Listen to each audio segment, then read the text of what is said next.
மே தினம்னா என்னன்னா, மே தினம் தொழிலாளர் தினம்னா அது என்ன, அது யாரு தொடங்குனது?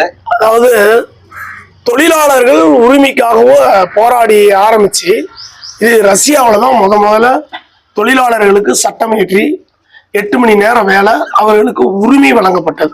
அவ்வளவு சீக்கிரம் தொழிலாளர்கள் யாரும் எதுவும் பண்ண முடியாது. அது ரஷ்யாவில் வழங்கிய நாள் தான் மே 1. அது தொழிலாளர்கள் சுதந்திர தினம் அப்படின்னு கூட சொல்லலாம். ஆனால் தொழிலாளர் தினம்னு வச்சுக்கிட்டாங்க. அதனால அந்த நாள் இருந்துதான் உலகம் பூராவுமே தொழிலாளருக்கு ஒரு அங்கீகாரம் கிடைச்சது. அதனாலதான் மே 1 தொழிலாளர் தினம். அதுல நம்முடைய கேவிபி கெத்து நேயர்களுக்கும் தொழிலாளர்களுக்கும் உலகில் காணும் பொருள் யாவும் ஒரு தொழிலாளி செய்தது.